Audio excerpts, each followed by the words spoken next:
Welcome to my channel. आज मैं आपको रीजनिंग से रिलेटेड कुछ और डिफरेंट क्वेश्चन है जो जिसके बारे में बताने जा रहा हूँ।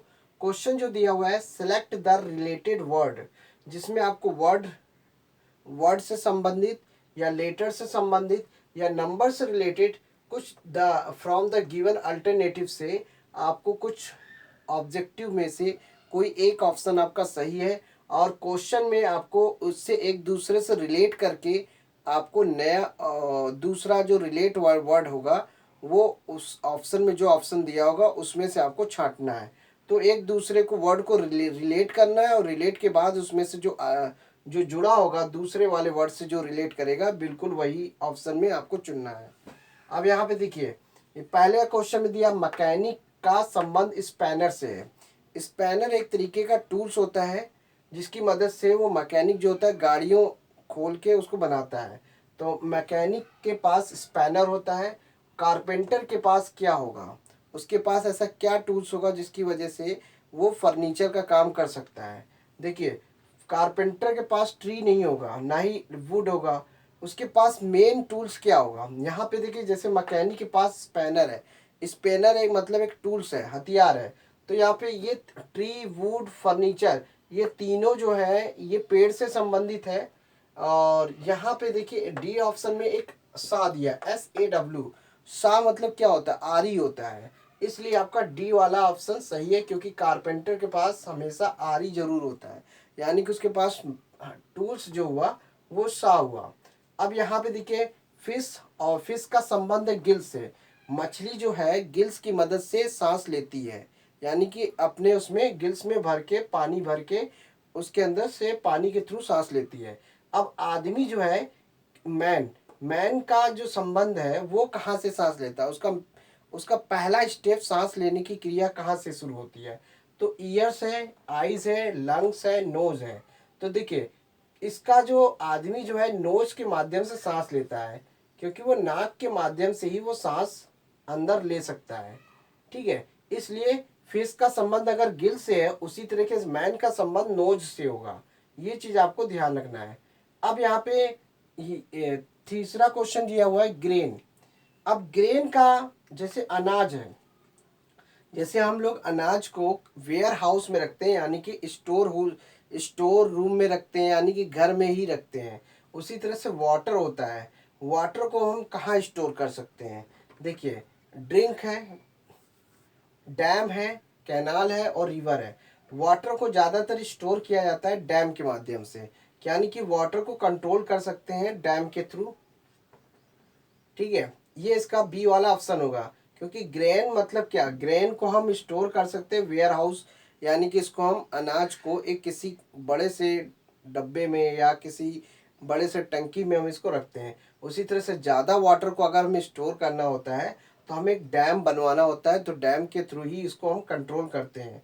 तो बाकी का ये ऑप्शन इससे रिलेट नहीं कर रहा था, इसलिए डैम रिलेट करेगा। अब यहाँ पे फोर्थ ऑप्शन में देखना ये है कि इसमें AZBY दिया हुआ है, AZBY दिया हुआ है, और इसमें देखिए CDXW दिया हुआ है, इसमें HSIR दिया हुआ है। अब आपको रिलेट करना है, जैसे A के बाद यहाँ पे B है, B के बाद यहाँ पे C है, C के बाद D है, D के बाद यहाँ पे क्या है, देखिए D के बाद A के बाद B आया, C के बाद D आया। उसी तरीके से यहाँ पे देखिए H के बाद क्या आया, I। तो I के बाद यहाँ पे जैसे H के बाद I आया, तो यहाँ पे I के बाद यहाँ पे J आ जाएगा, और J के बाद यहाँ पे K आ जाएगा। बीच में लेटर अभी मिसिंग है। अब देखिए यहाँ पे देखिए Z है, देखिए यहाँ पे Z है, X और Z और X है, Z और X है। तो यहाँ पे और ZY भी दिया है और W भी दिया है, और यहाँ पे R भी दिया है, और यहाँ पे S दिया है। अब इस कॉन्सेप्ट को, रूल्स को समझना है कि कैसे हो रहा है। देखिए, ये वाला जो है W, जैसे ये दिया हुआ है WXYZ, WXYZ, ये क्रम चल रहा है, WXYZ। उसी तरीके से RS दिया हुआ है। यहाँ पे देखिए WXYZ है, यहाँ पे देखिए आर एस है, देखिए पी क्यू, पी क्यू है, ठीक है। अब यहाँ पे देखिए पी क्यू के बाद क्या आता है, पी क्यू आर एस। देखिए आर एस तो आपके पास है, आर एस तो है, तो यहाँ पे देखिए अगर मैं यहाँ पे पी कर दूं और यहाँ पे क्यू कर दूं तो क्या बन गया, पी क्यू आर एस, जैसे डब्ल्यू एक्स वाई जेड, तो आर एस है, तो वैसे यहाँ पे पी क्यू होगा। तो यहाँ पे बीच में जो स्पेलिंग जो मिसिंग थी वो मैंने इस तरीके से कंप्लीट कर दिया, इस पैटर्न के हिसाब से। इसका पैटर्न इसके हिसाब से चला, जो संबंध इसके साथ रिलेट हो रहा है वही संबंध इसके साथ भी रिलेट करना होगा, तब जाके आपका ऑप्शन आएगा। अब चारों ऑप्शन में से देख लीजिए कौन सा ये ऑप्शन है, जे क्यू के पी। अब जे क्यू के पी आपका ये वाला ऑप्शन है, इसलिए ए वाला ऑप्शन आपका सही होगा। ये एक तरीका होता है निकालने का। अब इसी तरीके से देखिए नेक्स्ट क्या है, डी एम वी ई, फिर यहाँ पे क्वेश्चन मार्क है, H Q Z I J S B K. अब इसको कैसे सॉल्व करना है, इसको सॉल्व करने का तरीका क्या है, डी डी दिया है, एम दिया, वी दिया, तो हम इसको समझते हैं ऐसे। डी के बाद क्या है, ई है, डी के बाद ई आता है, तो ई के बाद क्या आना चाहिए था, एफ, तो एफ आना चाहिए यहाँ पे। अगर मान लेते तो ई के बाद एफ आ रहा है, ई के बाद एफ, डी के बाद ई आया, तो ई के बाद एफ आएगा, एफ के बाद यहाँ पे जी आएगा, ठीक है। अब यहाँ पे देखिए, अब यहाँ पे देखिए आया ये संबंध, वही संबंध इसके साथ भी होगा। देखिए एफ के बाद जी के बाद क्या आता है, एच आई, आई के बाद यहाँ पे क्या है, जे के। तो ये आपको क्रम आपका ये समझ में आ रहा है कि ये क्रम जो है बिल्कुल एक सीरीज में चल रहा है। अब यहाँ पे देखिए दूसरा वाला ऑप्शन है, यहाँ पे है एम है, एम के बाद यहाँ पे देखिए क्यू है, तो यहाँ पे क्यू कैसे आया ये समझना है। अब देखिए क्यू के बाद क्या है, पी क्यू, देखिए क्यू आर एस, यहाँ पे देखिए आर एस आ रहा है, यानी कि क्यू के बाद आर एक मिसिंग लेटर हो रहा है और एस उसके बाद आया। उसी तरह से एम के बाद ऐसा कौन सा लेटर आएगा, मिसिंग करके आना है, एक लेटर को मिस करना है, यानी कि स्किप करके आना है। एम के बाद आना चाहिए एन, एन ना लेके यहाँ पे ओ कर देंगे, क्या कर देंगे, ओ, तो ये ओ हो जाएगा। अब यहाँ पे वी वाला कॉन्सेप्ट देखते हैं, वी, वी और देखिए वी के बाद यहाँ पे डब्ल्यू आना, देखिए जेड के बाद यहाँ पे क्या आया, बी। देखिए जेड के बाद अगर हम फिर से शुरू करते हैं एबीसीडी के क्रम को, ए से लेके जेड तक एबीसीडी होते हैं, अगर इस सीक्वेंस को फिर से शुरू करते हैं जेड के बाद फिर एक ए आ जाएगा, तो जेड के बाद ए आना चाहिए, तो ए लेटर इसने नहीं लिया, बी लेटर लिया, यानी कि यहाँ पे भी स्किप कर रहा है, एक लेटर की स्किपिंग हो रही है। उसी तरीके से यहाँ पे भी स्किप होगा। अगर हमें वी लेना है, वी के बाद क्या आता है, डब्ल्यू, तो डब्ल्यू ना लेके एक्स आएगा, तो यहाँ पे एक्स आ जाएगा।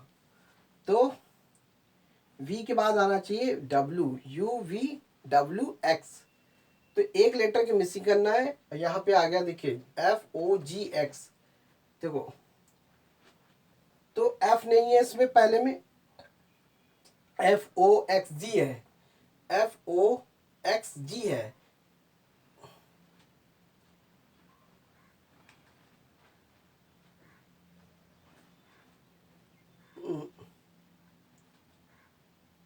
D E H I S B K, ये एक्स हमको यहाँ लगाना है, यहाँ इस जगह लगेगा, बीच में लगेगा, क्योंकि यहाँ पे हमने बीच वाला भरना था ना।